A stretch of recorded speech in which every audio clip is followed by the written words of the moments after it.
We are here at Jack Russell Memorial Stadium in Clearwater playing the Dunedin Blue Jays, and unfortunately there are no broadcasts of these games, but we do have interviews, and we do have the pleasure right now of introducing a new segment called Tuesdays with Tramp, with Clubhouse manager Matt Tramp. Thank you so much for joining us. It's my pleasure, Marshall. All right, let's start out. This year's team, what makes them special in your mind, winning the first half and now coming into the playoffs next week? You know, winning the first half team was a lot of different people than what we have now. But really, within the last couple of weeks, this second half team's really turned into like meshing together, and a lot of them played together in the lower level as well, especially this season and as well as the previous season.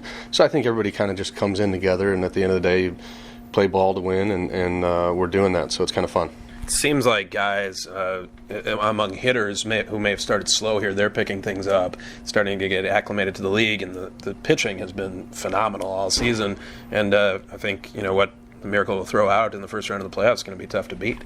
Yeah, I think the pitching is really ideal in our winning, especially because they've really been on all year from start to finish, and bats can come on and they can start clicking and people can start adjusting to it. The pitching sometimes, either you have it or you don't, and I think making a good minor league team throughout a year really is persistent on the pitching, and we've been lucky to have that. And seeing our bats come around, and it's just guys getting hits when when there's guys on base, and really that's what we were missing for a little bit there in the middle. But I don't know, it's fun to watch. The coaching staff is brand new. This is your second year here, as it is mine. Totally new coaching staff, which can be a challenge. But these guys have been tremendous to work with on my end. You as well, leading with Toby? Yeah, absolutely. Toby's a great dude. Very good clubhouse presence. I mean, obviously played for a long time, been around the clubhouse for a long time. And then really the other pieces that they put together with Louis and Borgs and now Nat coming along, he's fit in really well.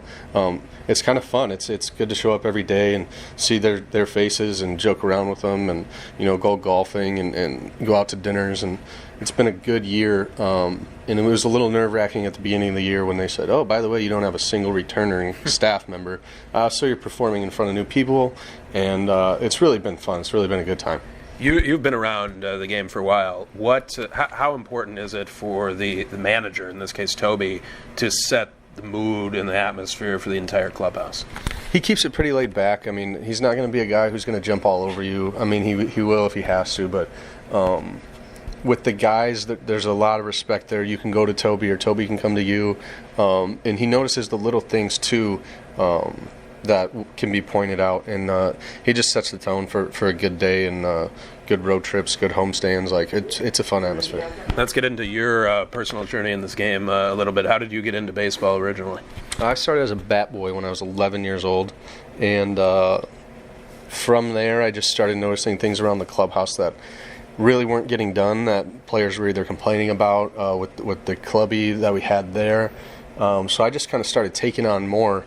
And then by 17, I was offered the full-time job as clubhouse manager for the Sioux Falls Canaries back home in independent ball. And I kind of just started thinking more that it would be a career probably after college, because I've always wanted to be a police officer.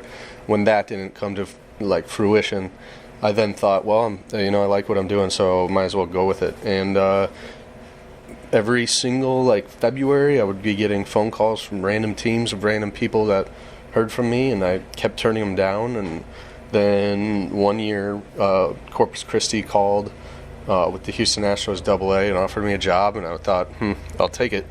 And it's kind of that's the way it goes.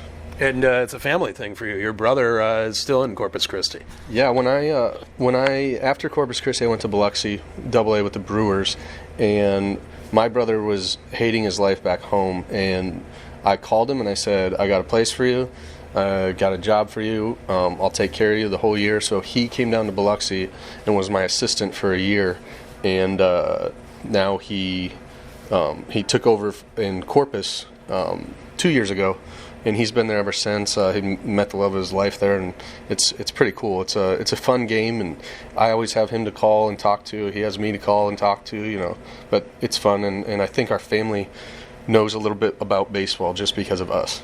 You weren't just in Biloxi for a year. You were there when the team was moving from Huntsville to Biloxi and did not have a home stadium until the middle of the season. What was that whole experience like? That whole experience was an absolute disaster, I'm going to be honest with you.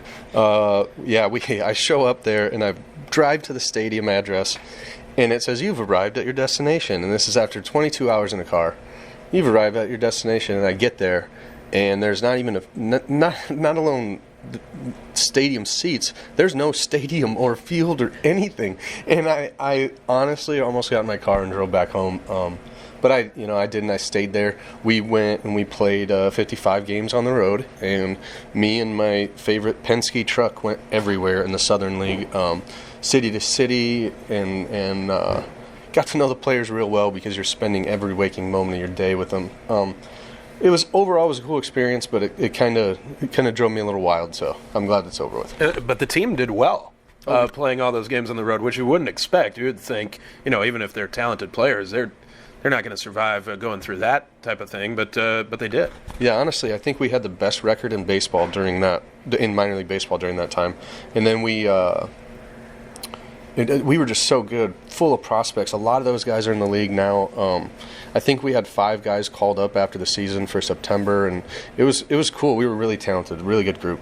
Then you were out of the game a little bit before you came back to Fort Myers. What were you doing when you were out of baseball? Yeah, I went back, and the whole Biloxi experience kind of made me rethink, and I thought maybe I'll settle down somewhere, be back home. And I got a really good job, and I did that for a while, but every single day I was not happy with what I was doing because it wasn't coming to a clubhouse, and that kind of took its toll on me.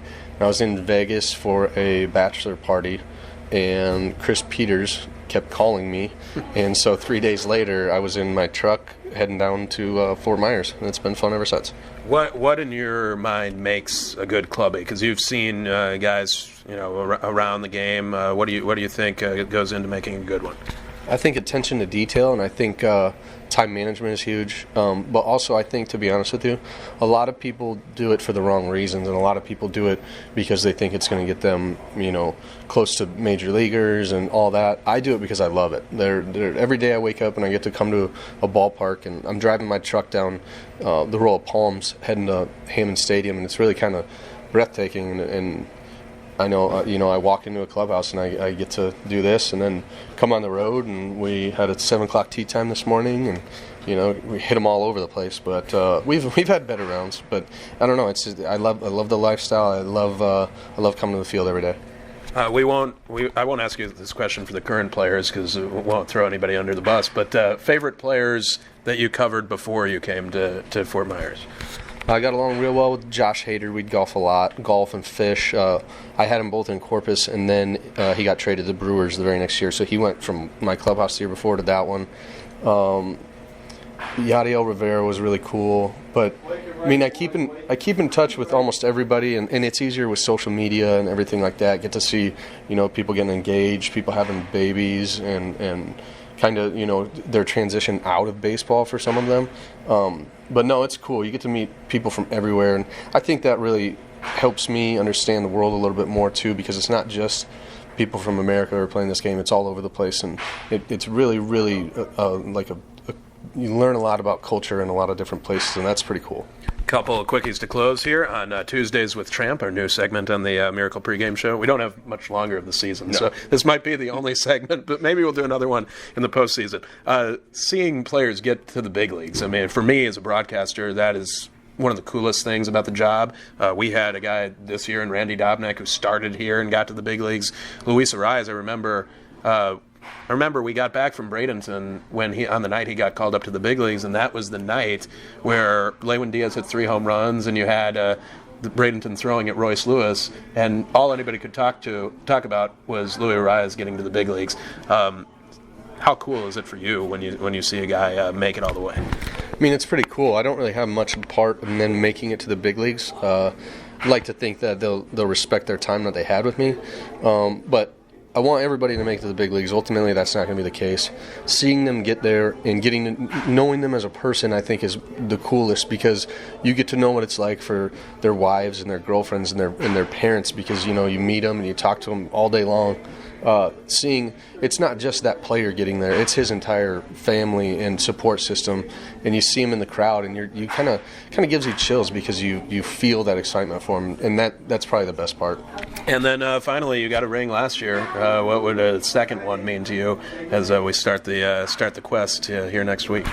Well, it would mean I would have one more thing I have to travel with when I go place to place, and I couldn't even tell you where my current ring is, so hopefully I don't lose it. I might just ship it to my parents and then let them put it up in the house. I don't know. Yeah, it's more, hopefully, for these guys and these coaches. They get the chance to celebrate it, because that's unforgettable. Absolutely. The memory of winning is something you'll chase more and more and more the more you get closer, and that's probably cool. The actual memories are way more important than that physical ring, and you'll be able to carry those the rest of your life. It's pretty fun.